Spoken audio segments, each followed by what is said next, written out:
Federalist number 75, The Treaty-Making Powers of the Executive, by Alexander Hamilton. The President of the Senate is to have power, by and with the advice and consent of the Senate, to make treaties, provided 2/3 of the senators present concur. Though this provision has been assailed on different grounds with no small degree of vehemence, I scruple not to declare my firm persuasion that it is one of the best digested and most unexceptionable parts of the plan. One grounds for the objection is the trite topic of the intermixture of powers, some contending that the President ought to alone possess the power of making treaties, and others that it ought to have been exclusively deposited in the Senate. Another source of objection is derived from the small number of persons by whom a treaty may be made.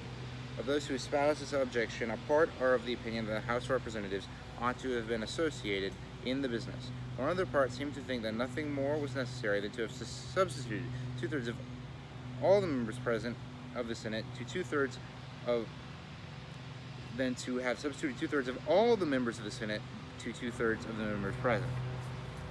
As I flatter myself, the observations made in a preceding number upon this part of the plan must have sufficed to place it to a discerning eye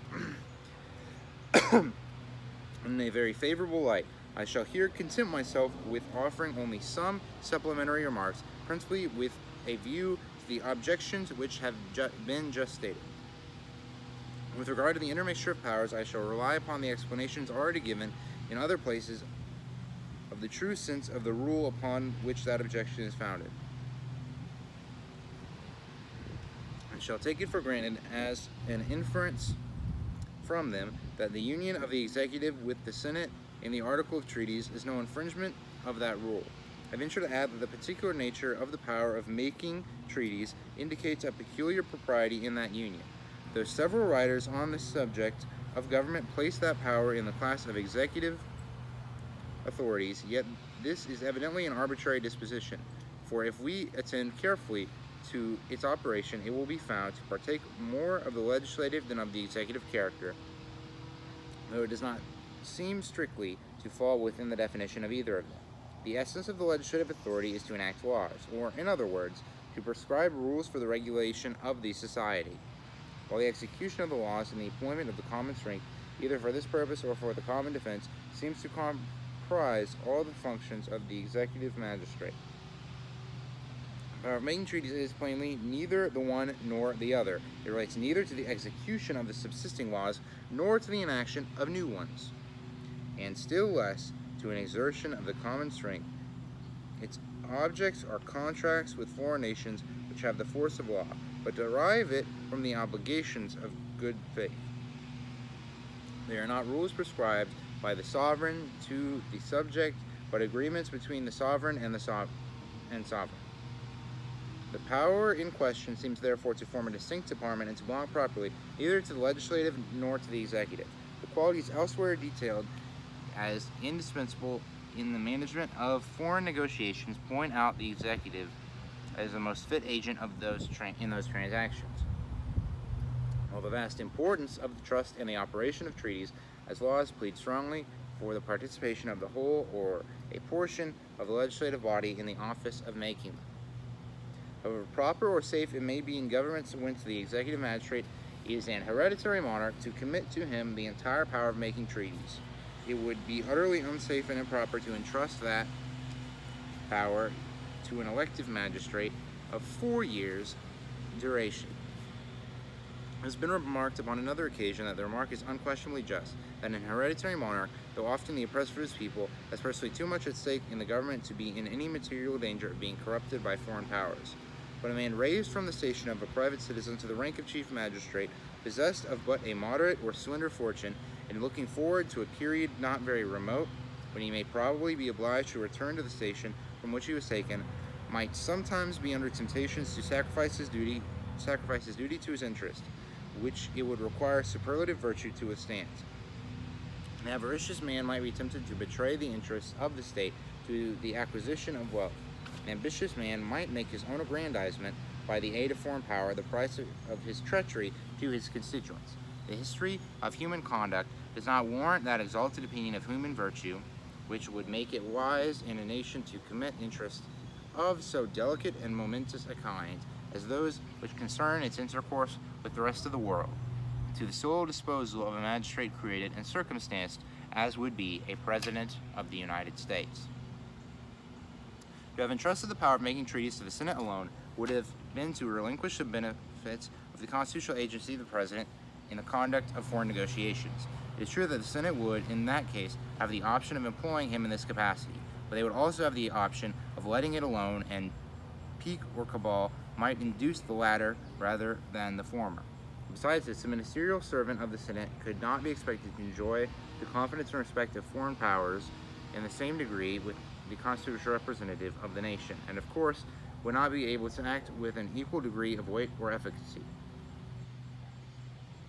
While the Union would, from this cause, lose a considerable advantage in the management of its external concerns, the people would lose the additional security which would result from the cooperation of the executive.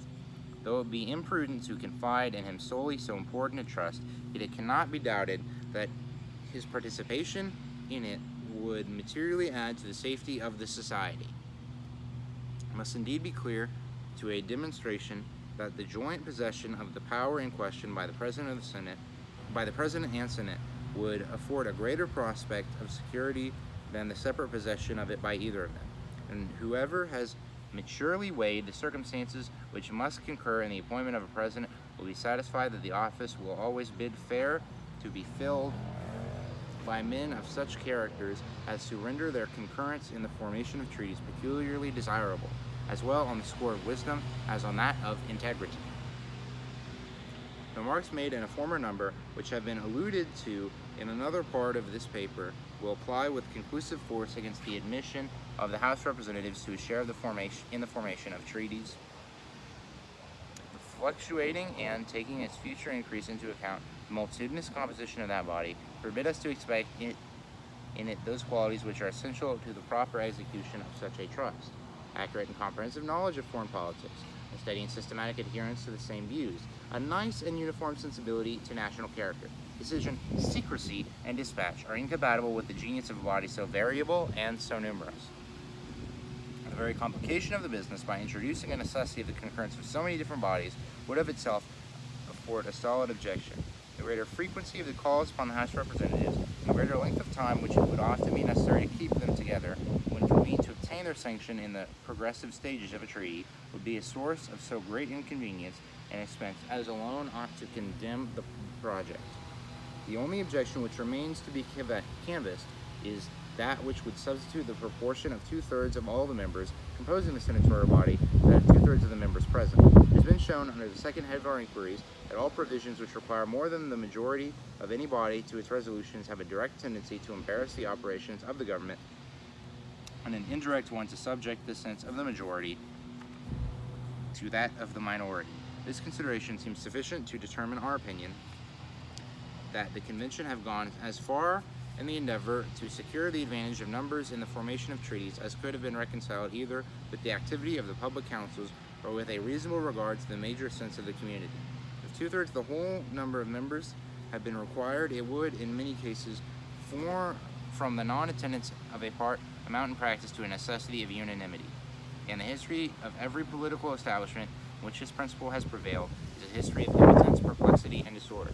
Proofs of this position might be adduced from the examples of the Roman tribuneship, the Polish Diet, and the States General of the Netherlands. Did not an example at home render foreign precedents unnecessary?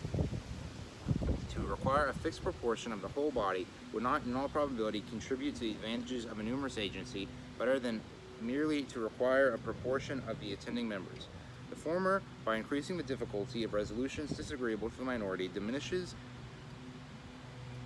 the motives to punctual attendance. The latter, by making the capacity of the body to depend on a proportion which may be varied by the absence or presence of a single member, has the contrary effect. And as by promoting punctuality it tends to keep the body complete, there's great likelihood that its resolutions would generally be dictated by as great a number in this case as in the other, while there would be much fewer occasions of the delay. It ought not to be forgotten that under the existing confederation, 2 members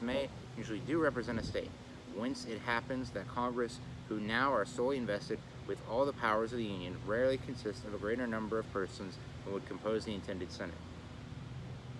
We add to this that as the members vote by states, and that where there is only a single member present from a state his vote is lost, it will justify a supposition that the active voices in the Senate, where the members are to vote individually, would rarely fall short in number of the active voices in the existing Congress. When in addition to these considerations we take into view the cooperation of the President, we shall not hesitate to infer that the people of America would have greater security against the improper use of the power of making treaties under the new Constitution than they now enjoy under the Confederation. We proceed still one step further and look forward to the probable augmentation of the Senate by the erection of new states. We shall not only perceive ample grounds of confidence in the sufficiency of the numbers to whose agency that power will be entrusted, but we shall probably be led to conclude that a body more numerous than the Senate would be likely to become would be very little fit for the proper discharge of the trust. Publius.